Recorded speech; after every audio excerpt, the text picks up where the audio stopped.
اصطفى أما بعد فأعوذ بالله من الشيطان الرجيم واعلموا أنما غنمتم من شيء فأن لله خمسه وللرسول ولذي القربى واليتامى والمساكين وابن السبيل إن كنتم آمنتم بالله وما أنزلنا على عبدنا يوم الفرقان يوم التقى الجمعان والله على كل شيء قدير إذ أنتم بالعدوة الدنيا وهم بالعدوة القصوى والركب أسفل منكم ولو تواعدتم لاختلفتم في الميعاد ولكن ليقضي الله أمرا كان مفعولا ليهلك من هلك عن بينة ويحيى من حي عن بينة وإن الله لسميع عليم إذ يريكهم الله في منامك قليلا ولو أراكهم كثيرا لفشلتم ولتنازعتم في الأمر ولكن الله سلم إنه عليم بذات الصدور صدق الله العظيم وبلغنا رسوله النبي الكريم ونحن على ذلك من الشاهدين والشاكرين والحمد لله رب العالمين. Surah Al-Anfal, in these present ayat, the first ayah, وَعْلَمُوا أَنَّمَا غَنِمْتُم مِّن شَيْءٍ فَإِنَّ لِلَّهِ خُمُسَهُ, tells about a ruling of Islam which is about the spoils of war. So ghanima or ghanimtum, know about it, that whatever you get as ghanimat, whatever you get, min shay'in, big or small, فَأَنَّ لِلَّهِ خُمُسَهُ وَلِلرَّسُولِ. So what should be understood before reading this ruling is that ghanima is that spoil of war that Muslims would get after fighting.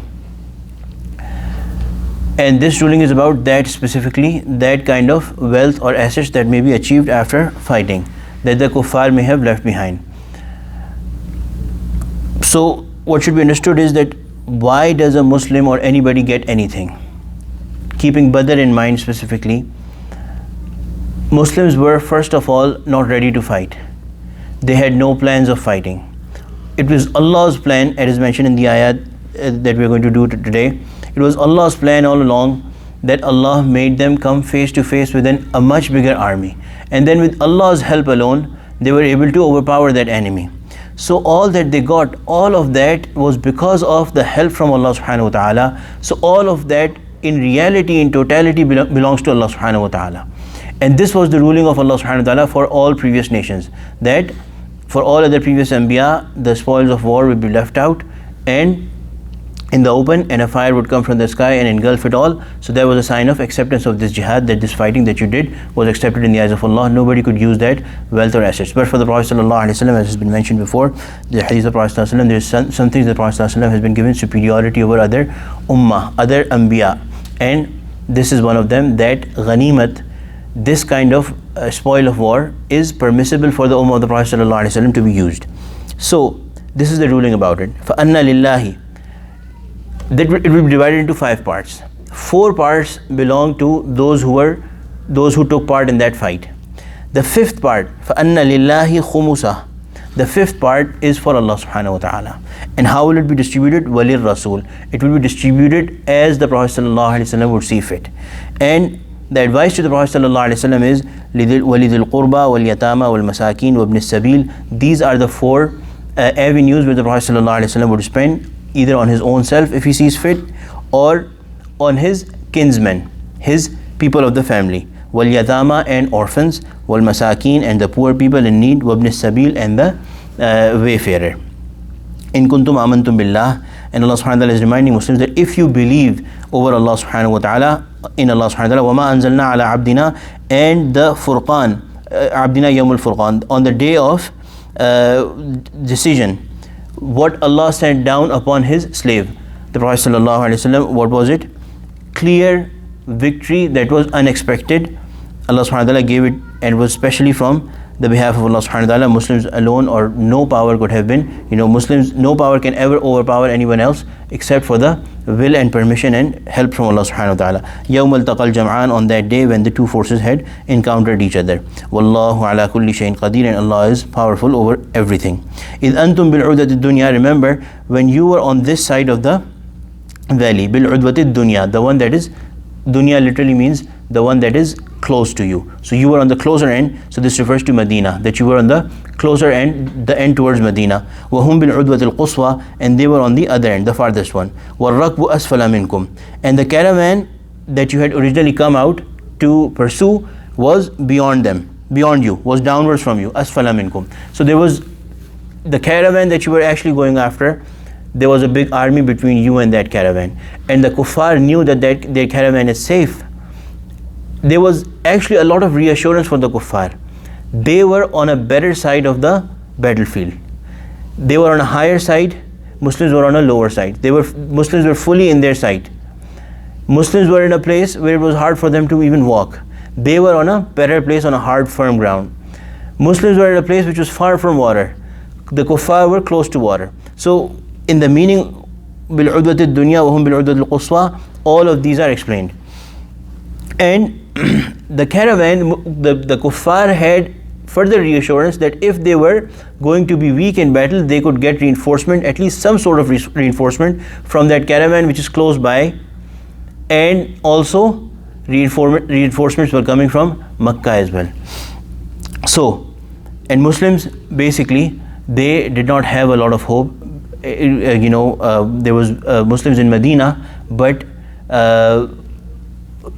it was not very probable. It was not, Muslims did not have this reinforcement, this hope of reinforcement. They were not in a very strong position.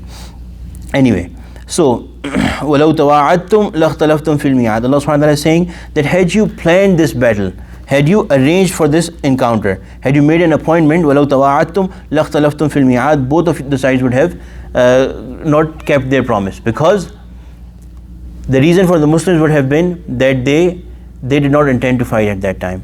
They were not after an army, so they would have, and they were so few, they had such meager resources that they would have had an argument among each other for coming on the appointed time to face the enemy.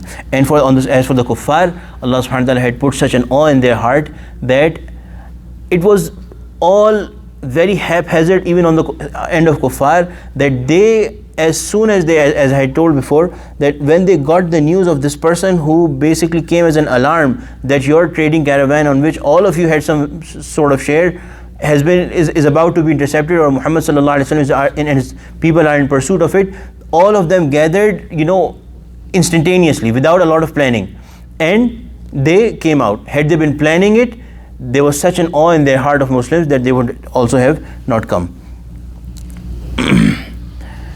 وَلَكِنْ لِيَقْضِيَ اللَّهُ أَمْرًا كَانَ مَفْعُولًا, but whatever Allah, this is how it happened, because so that Allah might accomplish what was destined to be done. This was the qada of Allah subhanahu wa ta'ala, this was the decision of Allah subhanahu wa ta'ala, and this had to be done.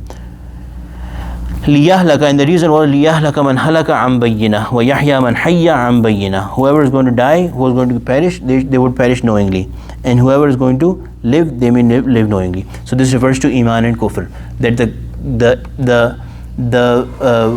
the hollowness of kufr, the kufr being wrong, and whoever is going to die on kufr, this will open up on them that I was on the wrong side. لِيَهْلَكَ مَنْ هَلَكَ عَنْ بَيِّنَةٍ وَيَحْيَى مَنْ حَيَّ عَنْ بَيِّنَةٍ, and whoever is going to live, they are also going to live knowing fully well, because this is the day of Furqan. Allah subhanahu wa ta'ala is going to make very clear on whose side is Allah subhanahu wa ta'ala. وَإِنَّ اللَّهَ لَسَمِيعٌ عَلِيمٌ, and Allah is listening and all hearing, all knowing. إِذْ يُرِيكَهُمُ اللَّهُ فِي مَنَامِكَ قَلِيلًا, another blessing that Allah subhanahu wa ta'ala did, that on the Prophet sallallahu alaihi wasallam, in his dream, Allah showed them, وَلَوْ أَرَاكَ فِي مَنَامِكَ قَلِيلًا, you saw them in your dream few in number. وَلَوْ أَرَاكَهُمْ كَثِيرًا لَفَشِلْتُمْ وَلَتَنَازَعْتُمْ, had Allah shown them to you many in number, then لَفَشِلْتُمْ وَلَتَنَازَعْتُمْ, you would have been demoralized, you would have lost heart.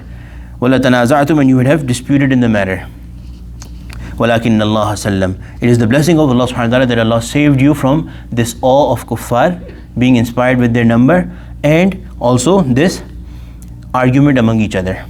This is a blessing of Allah subhanahu wa ta'ala. Allah saved you from it. إِنَّهُ عَلِيمٌ بِذَاتِ الصُّدُورِ. Allah is fully aware of what's going on in the hearts, in the chest. وَإِذْ يُرِيكُمُوهُمْ إِذِ الْتَقَيْتُمْ فِي أَعْيُنِكُمْ قَلِيلًا وَيُقَلِّلُكُمْ فِي أَعْيُنِهِمْ. And when at the time when you met each other, Allah, what did Allah do? He showed them to you few in number in your eyes and reduced your number in their eyes.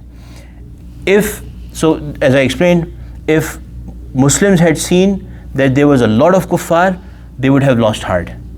So it was a blessing of Allah subhanahu wa ta'ala that Allah showed them in reality as well. Each side was looking at each other and thinking that they are few in number, they are not a lot. And the kuffar looked at Muslims and they also perceived them to be of a little number, of few in number.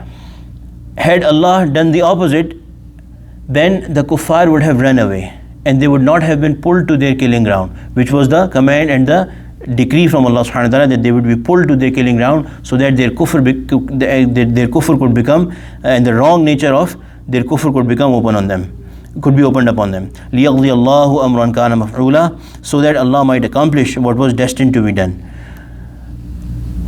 وَإِلَى اللَّهِ تُرْجَعُ الْأُمُورِ, and to Allah all matters are returned. May Allah subhanahu wa ta'ala make us the people of Quran. May Allah subhanahu wa ta'ala make us those who are special ones to Allah subhanahu wa ta'ala and the bearers of the Quran. Ameen ya Rabbil Alameen. ربنا تقبل منا إنك أنت السميع العليم وتب علينا إنك أنت التواب الرحيم وصلى الله تعالى على خير خلقه سيدنا ومولانا محمد وعلى آله وصحبه أجمعين. آمين برحمتك يا أرحم الراحمين.